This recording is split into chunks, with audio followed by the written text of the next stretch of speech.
ఓం శాంతి. ఓం శాంతి. ఓం శాంతి. ఓం శాంతి. నేను ఆత్మ అనంతమైన పరమాత్మకు చెందిన వారిని, సహయోగి ఆత్మను, సర్వులకు సహాయం చేసేవారిని, నిరంతర యోగి ఆత్మను, నిశ్చింత చక్రవర్తిని. ఈ క్షణం అనంతమైన సహయోగి స్థితిలో కూర్చొని, నా ప్రియమైన తండ్రి పరం ఆత్మ వారి సన్ముఖంలో ఈ అవ్యక్త జ్ఞాన మురళిని వింటున్నట్టు అనుభవం చేసుకుంటాను. ఓం శాంతి. ఓం శాంతి. మురళి డేట్ 23/2/2025. అవ్యక్త బాప్దాదా మురళి రివైజ్ డేట్ 17/2/2004. 2004 ఫిబ్రవరి 17th శివరాత్రి స్పెషల్ మురళి మనం రివైజ్ చేస్తున్నాం. హెడ్డింగ్: సర్వులకు సహయోగాన్ని ఇవ్వండి మరియు సహయోగులుగా తయారు చేయండి. సదా అఖండ బండారా నడుస్తూ ఉండాలి. సో సహయోగాన్ని ఇస్తే ఈ అఖండమైన భండారాను మనం ఎలా పంచగలము ఈరోజు చూద్దాం. మరి ఈరోజు బాప్దాదా స్వయంగా తమతో పాటు పిల్లల యొక్క వజ్రతుల్యమైన జన్మదినాన్ని, శివ జయంతిని జరపడానికి వచ్చారు. మరి పిల్లలైన మీరందరూ ఈ పారలౌకిక అలౌకిక తండ్రి యొక్క జన్మదినాన్ని జరపడానికి వచ్చారు. అంటే శివరాత్రి అంటే పరమాత్మ శివుడు శ్రేష్టమైన వారు అవతరించిన రోజు. ఆ విధంగా శివరాత్రి అంటే మొత్తం అంధకారంలో వచ్చారు కాబట్టి రాత్రి అని చెప్పడం జరుగుతుంది. బాబా ఏమో మీ జన్మదినాన్ని జరపడానికి వచ్చారు. బాబా పిల్లల భాగ్యాన్ని చూసి కూడా హర్షిస్తున్నారు. వాహ్ నా శ్రేష్టవంతమైన భాగ్యవాన్ పిల్లలు, వాహ్ వాహ్ నా శ్రేష్టమైన భాగ్యవాన్ పిల్లలు, వాహ్ అంటున్నారు. మీరు విశ్వంలోని అంధకారాన్ని తొలగించేందుకు బాబాతో పాటుగా అవతరించిన వారు. పిల్లలైన మీరు పరమాత్మ తండ్రితో పాటుగా జరుపుకుంటున్న ఇటువంటి జన్మదినాన్ని మొత్తం కల్పంలో మరెవ్వరికీ ఉండదు. ఈ అలౌకిక అతి అతీతమైన అతి ప్రియమైన జన్మదినాన్ని భక్త ఆత్మలు కూడా జరుపుకుంటారు. భక్తిలో కూడా చూస్తాం కదా ఎంతగా శివరాత్రి జరుపుకుంటారు. కానీ పిల్లలైన మీరు మిలనాన్ని జరుపుకుంటారు. భక్తాత్మలు మహిమను గానం చేస్తారు. మనం ఆత్మిక స్థితిలో పరమాత్మతో కలుసుకోవడం అనేది జరుపుకుంటాం. వారు హే పరమాత్మ, శివుడు నువ్వది అని మహిమ చేస్తూ ఉంటారు. మహిమను కూడా గానం చేస్తారు, పిలుస్తూ కూడా ఉంటారు. బాప్ దాదా భక్తులు చేసే మహిమ మరియు వారి పిలుపును విని వారికి కూడా నెంబర్ వారీగా వారి భావనకు తగిన ఫలాన్ని తప్పకుండా ఇస్తారు. కానీ భక్తులు మరియు పిల్లలు ఇరువురికి మధ్యన చాలా వ్యత్యాంతం ఉంది. భక్తులకి పిల్లలకి చాలా డిఫరెన్స్ ఉంది. మీరు చేసిన శ్రేష్ట కర్మలు శ్రేష్ఠ భాగ్యం యొక్క స్మృతి చిహ్నం చాలా బాగా జరుపుకుంటారు. ఎంత బ్యూటిఫుల్ పాయింట్ చూడండి. మీరు చేసిన శ్రేష్ఠ కర్మలు, మీరు చేసిన శ్రేష్ఠ భాగ్యం యొక్క స్మృతి చిహ్నం వారు బాగా జరుపుకుంటారు. అందుకే బాప్దాదా భక్తుల యొక్క భక్తి లీలను చూసి కూడా అభినందనలు తెలియచేస్తారు. స్మృతి చిహ్నాలన్నిటినీ చాలా బాగా కాపీ చేశారు. వారు కూడా ఈరోజే వ్రతాన్ని పెట్టుకుంటారు. వారు వ్రతాన్ని కొద్ది సమయం కోసం పెట్టుకుంటారు. అల్పకాలికంగా వారు పెట్టుకోరు. కొద్ది సమయం కోసమే ఆహార పానీయాలు కానీ, శుద్ధతను కానీ వారు పాటిస్తారు. కానీ మీరు సంపూర్ణ పవిత్రత వ్రతాన్ని చేపడతారు. ఇందులో ఆహార వ్యవహారాలు చూడండి. సంపూర్ణ పవిత్రత వ్రతం అంటే డెఫినేషన్ ఆహార వ్యవహారాలు, మాటలు, కర్మలు పూర్తి జన్మ కోసం మీరు వ్రతాన్ని తీసుకుంటారు. ఎప్పటి వరకైతే సంగమ యుగపు జీవితంలో జీవించి ఉండాలో అప్పటి వరకు మనస వాచ కర్మలను పవిత్రతగా అవ్వాల్సిందే. సంగమ యుగంలో ఉన్నంత వరకు మనస వాచ కర్మన పవిత్రంగా అవ్వాల్సిందే. కేవలం తయారవ్వటం మాత్రమే కాదు, కానీ తయారు చెయ్యాలి కూడా. కనుక చూడండి, భక్తుల బుద్ధి కూడా తక్కువైనది కాదు. భక్తుల బుద్ధి స్మృతి చిహ్నాలు చాలా బాగా కాపీ చేశారు.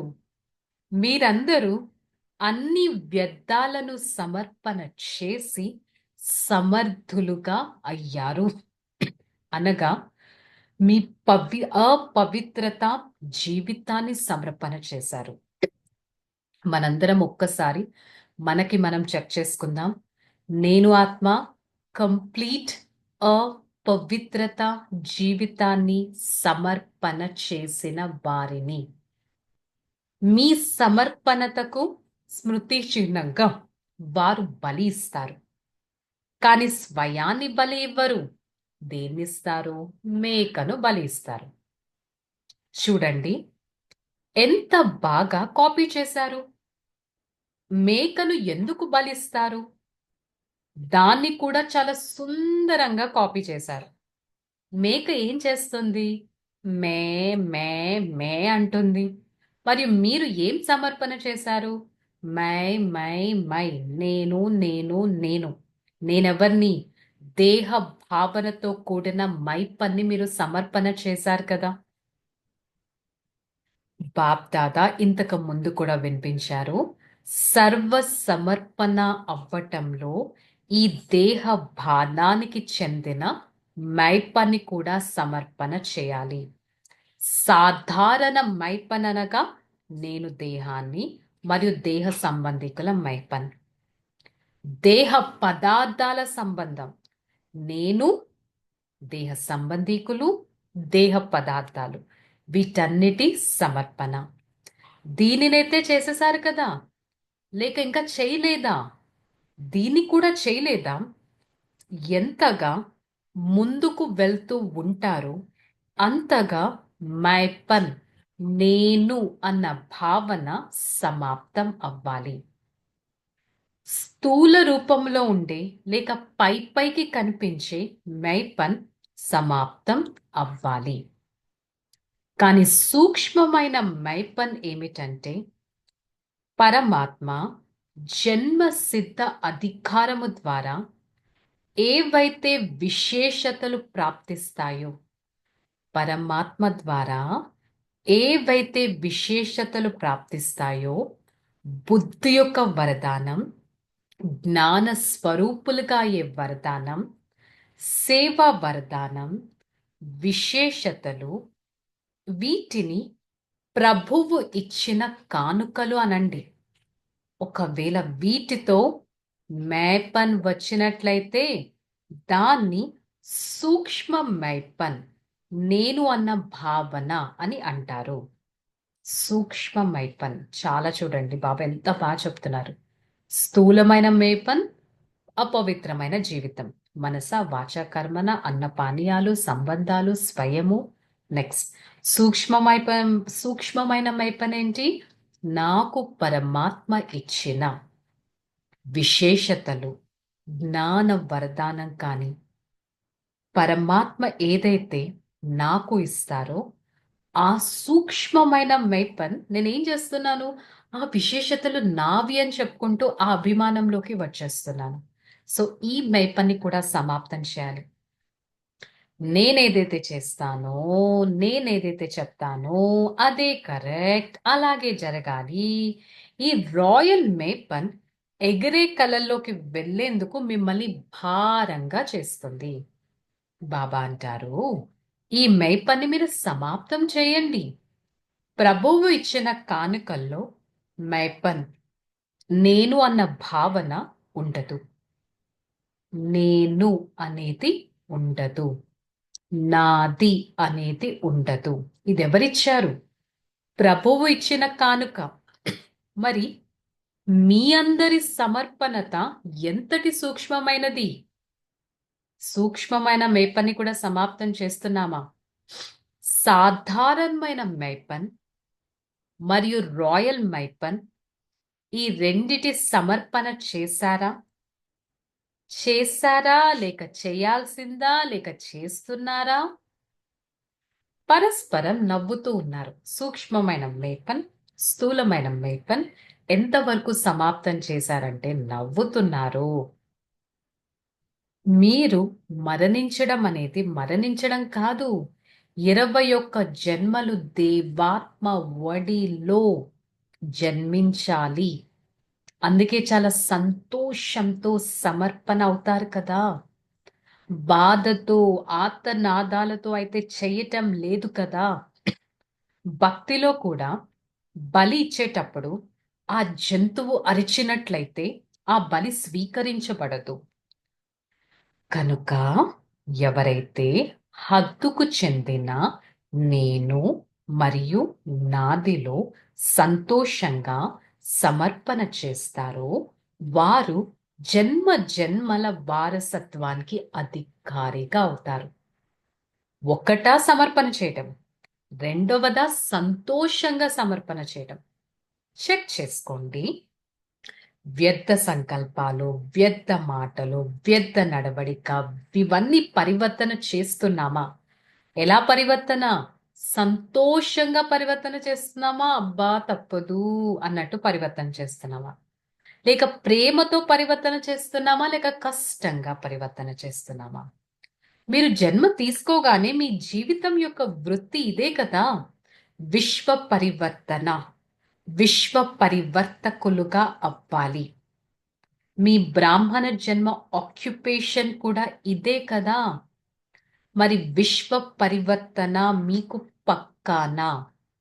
పక్కానా అంటే అందరూ తల ఊపేశారు. దాంతో పాటు జెండా కూడా ఊపేస్తున్నారు. జెండా చాలా బాగా ఊపారు కానీ ఇప్పుడు మీ మనసుని ఊపండి. Yes, I have to change అనే మనసును ఊపండి. బాప్ దాదా ఒక శుభవార్తకు సంబంధించిన విషయం చూసారు. అదేంటంటే బాప్ దాదా ఈ సంవత్సరం కొరకు విశేషమైన కానుకను ఇచ్చారు. అదేంటి? ఈ సంవత్సరం ఒకవేళ కొద్దిగా అయినా ధైర్యం పెట్టినట్లయితే ఏ కార్యంలో అయినా స్వపరివర్తన కార్యంలోనైనా విశ్వ సేవ పరివర్తన కార్యంలోనా ఒకవేళ ధైర్యాన్ని ఉంచినట్టయితే ఎక్స్ట్రా సహాయం బాబా నుంచి లభిస్తుంది. ఈ వరదానం మీకైతే లభించింది. మరి మీరు సంతోషంతో స్వపరివర్తన, విశ్వ పరివర్తన అనేది చేయాలి. మరి బాబా అయితే చెప్తున్నారు, మీరందరూ అయితే విశ్వ ఆత్మల కోసం ఇష్ట దేవీ దేవతలు కదా. బాప్ దాదా పిల్లల సభను చూసినప్పుడు 3 రూపాల్లో చూస్తారు. ఫస్ట్, వర్తమాన స్వరాజ్య అధికారులు. ఇప్పుడు కూడా రాజులే. ప్రెజెంట్ రాజులే. లౌకికంలో కూడా తండ్రి పిల్లల్ని నా రాజా పిల్లవాడు అంటారు కదా! ఆ పిల్లవాడు పెద్దగా అయినా కూడా ఆ బిడ్డని రాజా అంటారు కదా! అలాగే పరమాత్మ కూడా తన పిల్లవాడిని సారీ స్వరాజ్యాధికారి పిల్లవాడు అంటారు. సెకండ్ రూపం ఏం చూస్తున్నారు? భవిష్యత్తులో విశ్వరాజ్య అధికారి పిల్లవాడు అని చూస్తున్నారు. విశ్వరాజ్య అధికారి పిల్లవాడు. థర్డ్, ద్వాపరం నుండి కలియుగం అంతిమం వరకు పూజ్యులు, పూజకు అధికారి పిల్లలు అని చూస్తున్నారు. స్వరాజ్యాధికారి పిల్లలు, విశ్వరాజ్యాధికారి పిల్లలు, ద్వాపరయుగం నుంచి ఇప్పటి వరకు పూజ్యులు, పూజకు అధికారి పిల్లలు. సారీ. మరి పిల్లలందరినీ ఈ 3 రూపాల్లో చూస్తున్నారు. మీరు రాజా, అధికారి పిల్లలేనా? మీ అధికారాన్ని సదా గుర్తుపెట్టుకుంటున్నారా? స్వయం ఆ బిందు స్వరూపంలో ఉండి గుర్తుపెట్టుకుంటున్నారా? ఏ విధంగా సంపూర్ణ పవిత్రత జీవితాన్ని మనలో మనం ఇమర్జ్ చేసుకుంటున్నామా అనేది స్వయం చెక్ చేసుకోవాలి. ఒక్క క్షణంలో మీ పూర్వజ మరియు పూజ్య స్వరూపాన్ని ఇమర్జ్ చేసుకోగలరా? పూర్వజ స్వరూపం, పూజ్య స్వరూపం ఇమర్జ్ అనేది చేసుకోగలగాలి. అదే దేవీ దేవతల స్వరూపం స్మృతిలో మిమ్మల్ని మీరు చూసుకోగలుగుతున్నారా? ఏ దేవి అయినా దేవత అయినా సరే అలా చూసుకోగలుగుతున్నారా మిమ్మల్ని మీరు? నేను పూర్వజుడిని. సంగమ యుగంలో పూర్వజులు మరియు ద్వాపరం నుండి పూజ్యులు. సత్య త్రేతాయుగాల్లో రాజ్య అధికారులు. కనుక ఒక్క క్షణంలో అందరూ ఇతర సంకల్పాలన్నిటినీ సమాప్తం చేసి నేను పూర్వజ మరియు పూజ్య స్వరూప ఆత్మను, పూర్వజ మరియు పూజ్య స్వరూప ఆత్మను అనే స్మృతిలో ఉండాలి. నలువైపులా ఉన్న అలౌకిక దివ్య అవతరణ కల పిల్లలకు బాబా జన్మదిన ఆశీర్వాదాలను ఇస్తున్నారు. మనోభిరాముడు బాబా మనసుకు కూడా దగ్గరగా ఉన్న భుజాలైన సేవాదారి పిల్లల్ని సదా తమలో ఇముడ్చుకున్నారు. ఇటువంటి హృదయ సింహాసనాధికారి శ్రేష్ఠ ఆత్మలకి సదా బిందువు యొక్క మహత్వాన్ని తెలుసుకొని శ్రేష్ఠ బిందు స్వరూప పిల్లలకి బాప్దాత ప్రియ స్మృతులు 100 రెట్లు 1000 రెట్లు ప్రియ స్మృతులుగా బాబా చెప్తున్నారు. బాబా ఏమంటున్నారు? మీరందరూ మాస్టర్ దాతగా అయి ప్రతి ఒక్కరికి ఈ అఖండ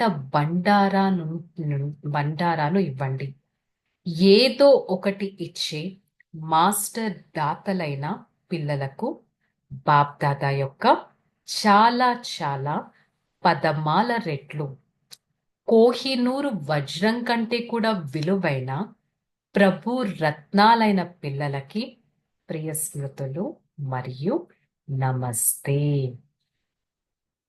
కోహినూరు వజ్రం కంటే మీరు ప్రభు పిల్లలు ఎంత ప్రియమైన వజ్రాలు, విలువైన వజ్రాలు అని బాబా అంటున్నారు. ऐसे बनाने वाले माता पिता बाप दादा को याद प्यार और गुड మార్నింగ్ నమస్తే ఓం శాంతి. వరదానం. ప్రతి శక్తిని ఆర్డర్ అనుసారంగా నడిపించే మాస్టర్ రచయిత బాబా కర్మ ప్రారంభించే ముందు ఎటువంటి కర్మనో అటువంటి శక్తిని ఆహ్వానించండి. Beautiful point. ఎలాంటి కర్మ అలాంటి శక్తిని ఆహ్వానించండి. యజమానిగా ఈ ఆర్డర్ చేయండి. ఎందుకంటే సర్వశక్తులు మీ భుజాల వంటివి. మీ భుజాలు మీ ఆర్డర్ లేకుండా ఏమీ చేయలేవు. సహనశక్తి కార్యాన్ని సఫలం చెయ్యి అని ఆర్డర్ చేయండి. అప్పుడు సఫలత తప్పకుండా ఎలా లభించాలో అలాగే వస్తుంది. కానీ ఆర్డర్ చేయడానికి బదులుగా చేయగలుగుతానా లేదా అని భయపడకండి. ఈ విధమైన భయం ఉన్నట్లయితే ఆర్డర్ నడవదు అందుకే మాస్టర్ రచయితగా ఈ ప్రతి శక్తిని ఆర్డర్ ప్రమాణంగా అధికారంలోకి తీసుకురండి స్లోగన్. ఆధారదాత అయిన బాబాను ప్రత్యక్షం చేసి అందరినీ తీరానికి చేర్చండి. ఓం శాంతి. నేను ఆత్మ సంపూర్ణ అపవిత్రతను బలిహారం చేసిన వారిని అనే స్థితిలో ఉండటానికి ప్రయత్నిద్దాం. రిలాక్స్. ఓం శాంతి. నేను ఆత్మ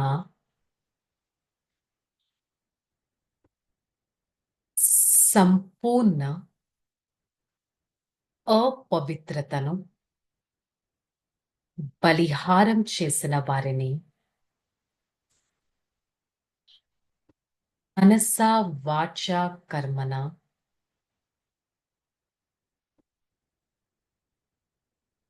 సంపూర్ణత జీవితాన్ని అనుభవం చేసుకున్న వారిని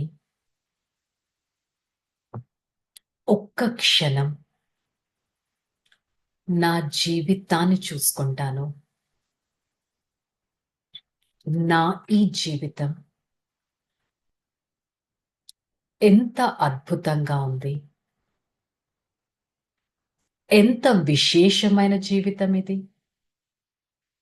పరమాత్మ ఆశీర్వాదాలతో నిండిపోయి ఉంది. ఇదొక అద్భుతమైన సేవాదారి జీవితం. ఈ జీవితం పరమాత్మ ప్రియ జీవితం. ఈ జీవితం అఖండమైన యోగి జీవితం. ఈ జీవితం నిశ్చింత జీవితం. ఈ జీవితం ప్రయోగి జీవితం. సదా సంపూర్ణతకు దగ్గరగా ఉంటూ మనస వాచ కర్మన పూజ్య స్వరూపంలో ఉంటూ దేవీ దేవతా స్థితిలో ఉంటూ ప్రతి కర్మను చేయటానికి ప్రయత్నిస్తాను. నేను చేసే ప్రతి కర్మ నాకు ఆశీర్వాదాలను ఇస్తుంది. సదా పరమాత్మ ఆశీర్వాదాలతో నేను ఆత్మ సంతుష్టంగా, నిశ్చింతంగా, స్థిరంగా, ధైర్యంగా ఉండటానికి ప్రయత్నిస్తాను. నా సంపూర్ణత జీవితం నన్ను వజ్ర సమానంగా చేస్తుంది. సంపూర్ణత జీవితం అఖండమైన యోగి ఆత్మగా చేస్తుంది. బాబా మీకు ఎంతో ధన్యవాదాలు. నా జీవితాన్ని శుద్ధంగా, స్థిరంగా, పవిత్రంగా, శక్తివంతంగా, ఉన్నతంగా, పవిత్రంగా తయారు చేస్తున్నారు. సదా మీ స్మృతిలో ఉంటూ శక్తివంతమైన జీవితాన్ని అనుభవం చేసుకోవటానికి ప్రయత్నిస్తాను. ఓం శాంతి శాంతి శాంతి.